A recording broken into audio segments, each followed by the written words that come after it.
Let's bring in former Obama White House advisor for health policy and vice provost for global initiatives at the University of Pennsylvania, Dr. Ezekiel Emanuel. Zeke, it's good to have you back.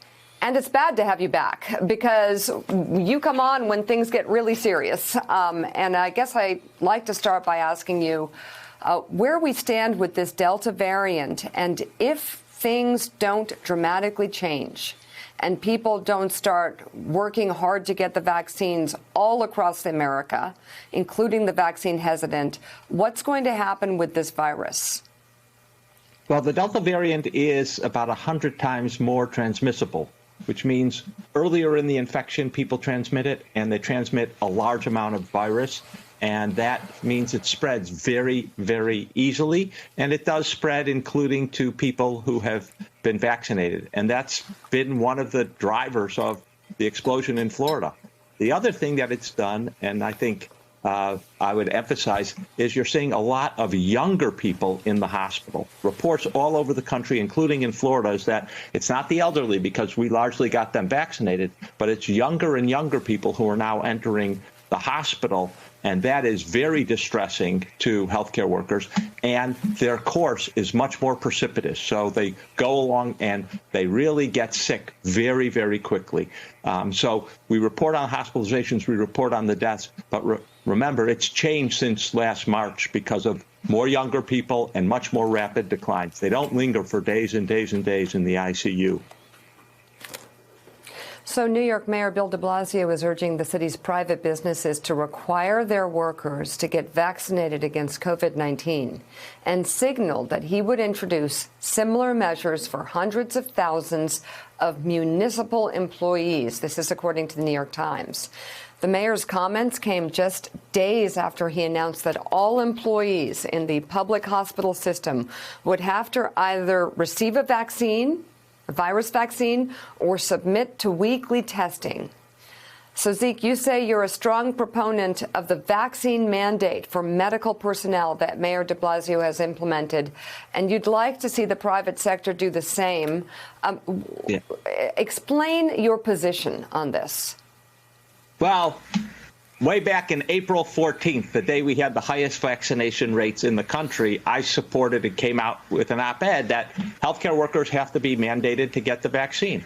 We pledge to put patients first. That's our primary obligation as healthcare workers. And we have to put patients first by getting a vaccine, not risking infecting them. And I think it's actually, the mandate is just part of having us enforce that obligation and making it from ethical to a requirement. And vaccines are effective. Hospitals that have vaccinated their workers, they haven't seen a big problem. You've got Houston Methodist, my own health system, the University of Pennsylvania health system also has a mandate. And you get over 99% of all the workers vaccinated. There are a few who, for medical reasons, can't get vaccinated, and we understand that.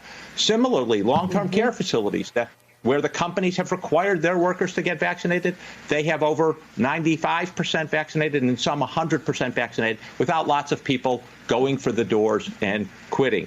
So we can do this. And then I agree with Mayor de Blasio. We need to move on. First responders, the military. I think actually if we made vaccination a requirement before you boarded an airplane, you would see lots of Americans get vaccinated. This has to be a whole of America effort to really beat this coronavirus. We want to put it in the rearview mirror. Vaccination is the best, fastest, primary way we're going to put it in the rearview mirror. Zeke, tell us specifically about the Delta variant and its impact on young people. We're hearing, anecdotal reports from hospitals that the patients that they are getting are younger and sicker. Yeah, that's absolutely right. Again, it seems to reproduce much earlier and much larger, and therefore you become infectious really just a few days after getting the transmission, and you spew out in your voice, air, lots more virus, and that causes a lot faster transmission. And I think, again, younger people somehow think they're invincible because early on, this was primarily a virus that really devastated elderly people, and the young somehow thought that they were immune to it. It would be a mild case. It may be a mild case, but as we're seeing in Florida and many other places, lots of young people get serious infections and unfortunately can die from it. And we have to take that as a message. We can't leave out anyone. The other thing that's important to say, Mika, I think, is when you get vaccinated, you're protecting children who can't get vaccinated, immunocompromised people who might be sick and can't get vaccinated, elderly people where their immune response doesn't protect them as well. You're helping other people who you love and are near you. And that's really important thing. Right. We are all have an altruistic streak, and we have to appeal to that too. Yeah, you know, and we're reading, unfortunately, one tragic story after another about children dying, others dying that can't get the vaccine, and they're dying because people around them and COVID's being passed around. I wanted to ask you finally, Zeke, about numbers that we've been showing all morning, talking about 40% of healthcare workers who are working with seniors and nursing homes are not getting vaccinated. I think it's insanity. You know, we've all looked back and seen what Cuomo has done, what Cuomo did when he sent patients that had COVID back into nursing homes and the devastating impact that had. Well, here we are, what, a year later? And we're sitting back while we're finding that 40% of staff in nursing homes have not gotten vaccinated. They're taking COVID into those nursing homes and putting the lives of every senior citizen at risk. What do we do? How do we get a requirement that if you're going to work around senior citizens who are the most susceptible to getting COVID and dying, you've got to be vaccinated or leave the building? Well, I think that there are 2 points. And, Joe, let me just emphasize, about 150 people associated with nursing homes and long-term care facilities die each week. It's still a big problem, despite the fact that 80% of residents are vaccinated. And I think I totally agree with you.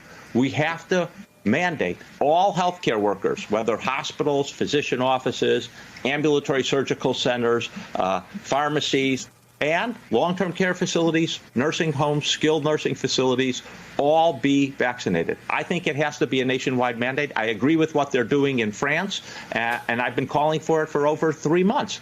And then I think we need to expand it. I think you're totally right. We cannot have this profusion of COVID in healthcare facilities. No resident of a long-term care facility or patient in a hospital should have to wonder, is that person coming near me in my room, are they vaccinated or not? Everyone should be vaccinated. And I do think then we have to expand it to other parts of our society.